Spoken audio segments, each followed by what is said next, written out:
Hi, I'm Chris with the GRE Test Prep Team. Welcome to this official overview of the GRE Revised General Test. Taking a GRE test is a great way to get your future started, and we're here today to help make that even easier. We're going to explain what the test covers, give you some sample questions, show you the test taker-friendly design, and guide you to additional resources to help you prepare. By the end of this video, you'll know what to expect on test day, and you'll be ready with some great tips and strategies for doing your best. You'll also learn about our new Score Select option, which lets you decide which test scores you want to send to the schools you designate. Thousands of graduate and business school programs around the world use GRE scores in their admissions process, including more and more of the world's top business school programs. Since your scores will be valid for 5 years, you can take the test today and start your future right away, or keep your options open for later. The GRE Revised General Test is administered at about 700 test centers worldwide. The computer-based test is available throughout the year in most regions, so that is what we will focus on today. Let's get started with a quick overview. The GRE Revised General Test assesses the kinds of skills you need to succeed in today's graduate and business school programs, no matter what your field of study. The test includes 3 measures: analytical writing, verbal reasoning, and quantitative reasoning. It takes about 3 hours and 45 minutes from start to finish. The analytical writing measure consists of 2 separately timed 30-minute writing tasks. Essentially, these are 2 short essays that you will compose during the test.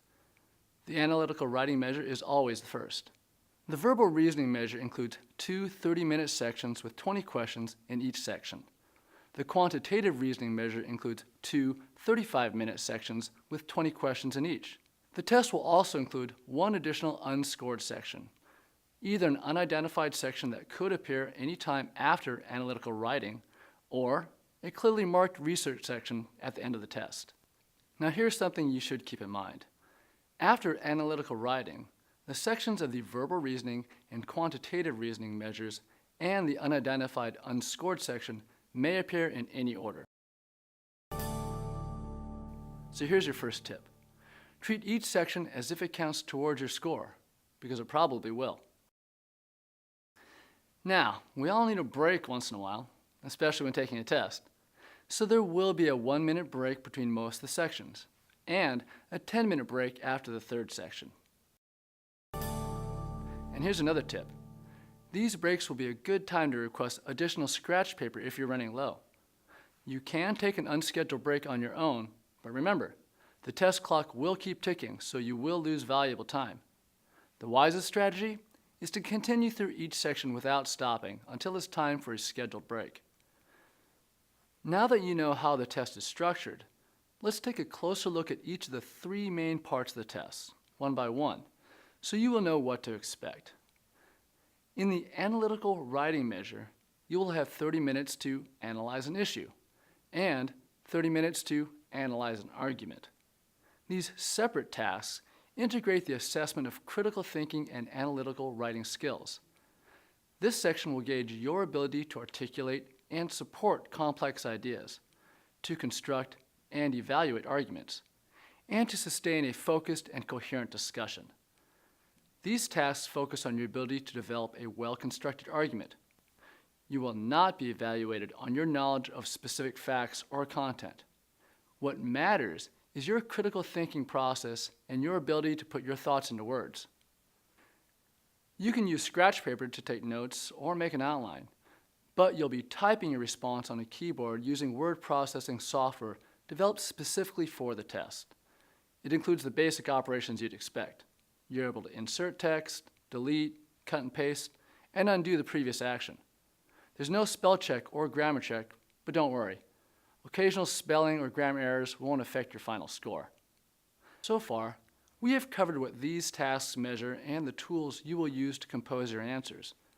But what you probably really want to know is, what does an actual analytical writing task look like? Here's an example of an analyze an issue task. As people rely more and more on technology to solve problems, the ability of humans to think for themselves will surely deteriorate. Discuss the extent to which you agree or disagree with the statement above and explain your reasoning for the position you take.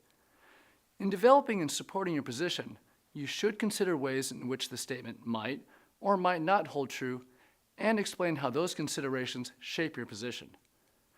You'll have 30 minutes to write an analysis of an issue like the sample you just heard. It may sound difficult at first, but it's actually straightforward. And here's a tip to help you succeed. Test experts always stress the importance of clarity. When you give reasons or examples, clearly state how they support your position.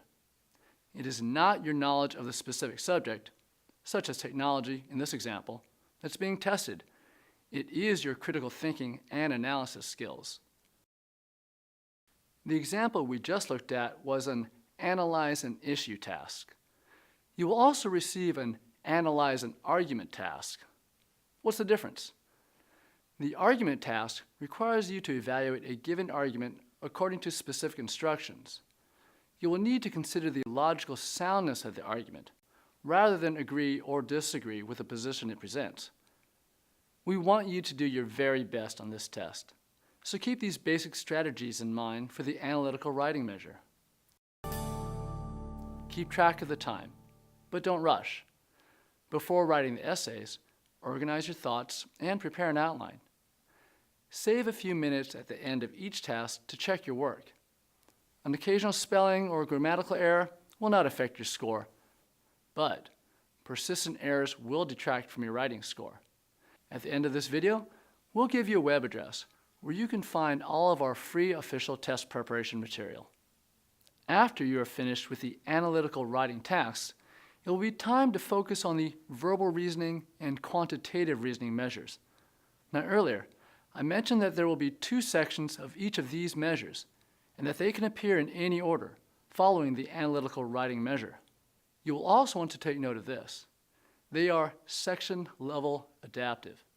Now that means the computer software selects the second section of each measure based upon your performance in the first section.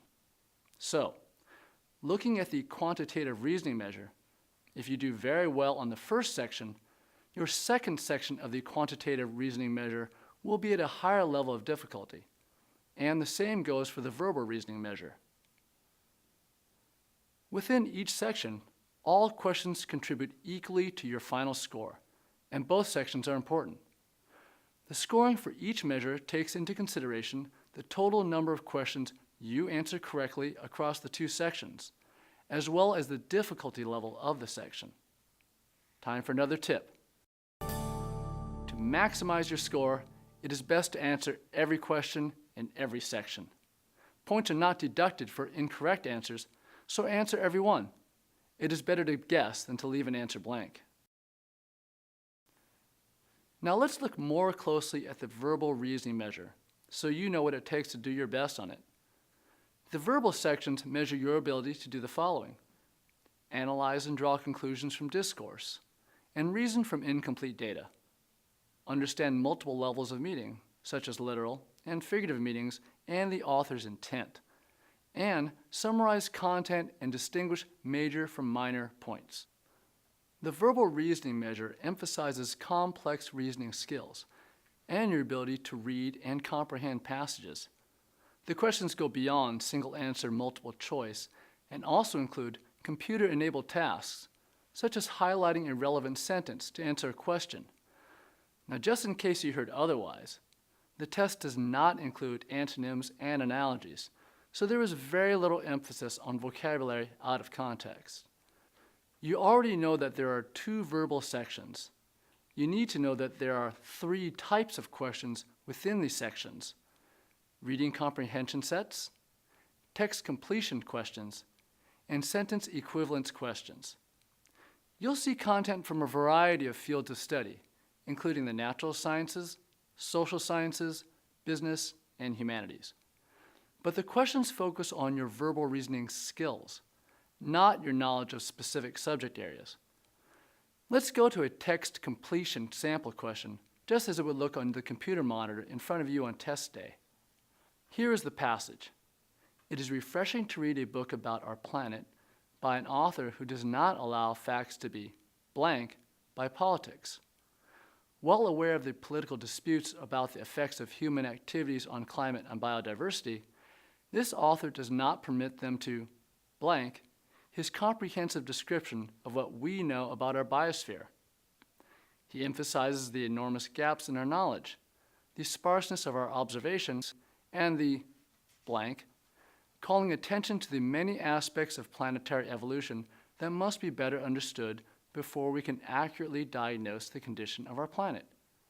You have 3 word choices with which to fill in the first blank space. Is it overshadowed, invalidated, or illuminated? Overshadowed is the right choice. There are 2 more blanks and 2 more sets of words to choose from in this one question. Here's a tip for answering this type of question. Narrow down your answer choices by looking for key words and phrases, and choose answers that clarify what is being expressed. Do not assume that the first blank is the one that should be filled first. Perhaps one of the other blanks is easier to fill in first. Select your choice for that blank, and then see whether you can complete another blank. If none of the choices for the other blanks seem to make sense, go back and reconsider your first selection. That's just one type of verbal reasoning question. You can see examples of all of them and try them out for yourself. At the end of this video, we'll give you a web address where you can find all of our free official test preparation material. As you will easily see, the quantitative reasoning measure requires different skills. It measures your ability to reason quantitatively, including your skills at modeling and solving problems with quantitative methods. It assesses your basic mathematical skills, including concepts of arithmetic, algebra, geometry, and data analysis. You can expect the questions to focus on content generally of no higher level than Algebra 2, and it will not include trigonometry or calculus. So, what are the concepts with which you should be familiar? Arithmetic, including all the basics you would expect. Algebra, including word problems. Geometry, including the Pythagorean theorem, but no proofs. And a range of data analysis topics, including basic statistics and interpretation of data presentations like bar graphs and box plots. You got all that, right? Don't worry. You can find the complete list of basic concepts on the GRE website and in the official preparation materials. We'll guide you to those later on.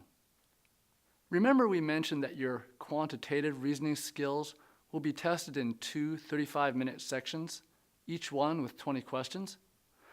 Well, those sections contain multiple choice questions, quantitative comparison questions, and questions that require you to enter a numeric answer. Some questions are in data interpretation sets, where you will answer several questions about that data. The quantitative reasoning measure includes data analysis and real-life scenarios. I like the challenge of a good numeric entry question, so we went with an example of one here. The table gives percent changes in the value of inventory for 6 businesses from April to May and May to June. What percent of the June value for business M was the May value? Round to the nearest 1/10 of 1%. You enter your answer in the box. It should be 89.3. Here's a tip for numeric entry questions. Examine your answer to see if it is reasonable with respect to the information given. You may want to use estimation or another solution path to double-check your answer. Something you'll really want to look into is the test-taker-friendly design of the GRE Revised General Test. It gives you lots of flexibility and includes tools to do your best. One such tool is the on-screen calculator. You can access anytime you wish during the quantitative reasoning sections. The on-screen calculator contains the basic functions, and there's a button that enables you to transfer the displayed number directly to the answer box. An important tip: don't feel you need to use the calculator just because it's there. Most questions don't involve complex computations, and some questions can be handled simply by reason and estimation. So read the entire question before turning to the calculator, and use it only when you need help with more difficult and complex computations. The verbal reasoning and quantitative reasoning sections have features that let you use your own personal test-taking strategies. You can edit or change answers within a timed section. You can mark questions that you want to temporarily skip, then return to them later. Basically, you can navigate around a section as long as you are within the allotted time. The design is clear and simple, with buttons that enable you to move forward and back, or mark a question you want to return to later. There is a help button, and a timer telling you how much time is left in the section. Now, if you'd rather not know, just hit the Hide Time button. In the last 5 minutes of the section, the clock will automatically appear for your convenience. One extremely useful button is labeled Review. Clicking it gives you the status of all the questions in that section, those you've answered, those you haven't, those that are incomplete, the ones you marked, and any questions that you haven't looked at yet. So here's a really important test-taking tip.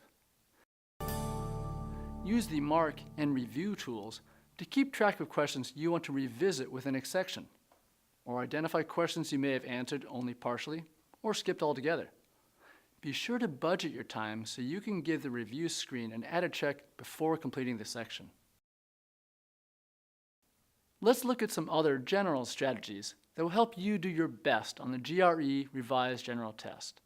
First of all, be prepared. Access and use the free official test prep materials from ETS. Check out the PowerPrep 2 software. It includes 2 full-length practice tests that are as close to taking an actual test as you can get, and has additional strategies, sample questions, and more. And it's free. Another strategy, make sure you work as quickly as possible without being careless. Using the time test simulator in PowerPrep 2 will help you develop your pace. And here's another way.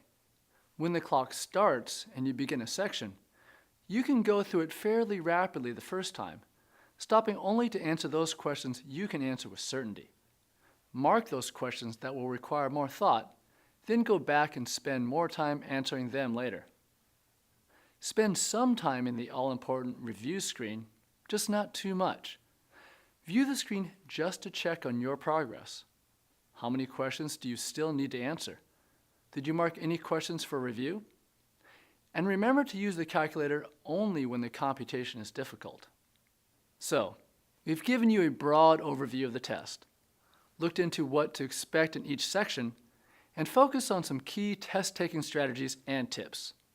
Now, let's take a look at your scores. The analytical writing score is reported on a 0 to 6 scale in half-point increments. Your score depends on how well you respond to the instructions, your ability to analyze the most important features of the argument, how you organize and express your ideas, how you support your ideas with reasons or examples, and your ability to put it all together in standard English. Your scores for the verbal reasoning and quantitative reasoning measures are reported on a 130 to 170 scale in 1-point increments. Now, let's say you're at the test center and you just finished your last test section. You're almost finished, but before you head out to celebrate, you will see a screen like this one, asking you to choose to report or cancel your scores. If you cancel your scores, neither you nor any schools will ever see them, and they will not be part of your reportable history. But I'm guessing you will probably want to choose Report instead, and here's why. The new Score Select option lets you decide which test scores to send to the schools you designate. If you view your scores and are happy with them, great. Send them to your favorite schools. But if you think they might not be your best, you can choose not to send them. Assuming you choose to report your scores, you'll see a screen that looks something like this, showing your unofficial verbal reasoning and quantitative reasoning scores. Then, through the Score Select options available to you at the test center, you can designate the schools to receive either your most recent scores from the test you just took, or your scores from all the tests you took in the last 5 years. Both of these options are available for each of your 4 free score reports. After test day, you can sign on to your MyGRE account. You'll remember it is the account you set up when you registered to take the test, and send additional score reports to the schools you designate for a fee. Because your full reportable history is there in your account, you can use the Score Select Any option and pick among any of the GRE tests you have taken in the last 5 years. To sum up, the Score Select option is a great new feature that lets you send schools the scores you feel reflect your personal best. About 10 to 15 days after you take your test, you will be able to view your scores online through your MyGRE account. Your official score report will be sent to you at that time as well. Let's take a look at your official score report. It will look something like this. The results will be displayed very clearly. Your scores and your percentile rank among all other test takers. The percentile rank for a score indicates the percentage of examinees who received a lower score. Your score report will be delivered to you right around the time that your designated schools will receive their copy of your score report, leading you to the next phase in pursuit of your graduate degree.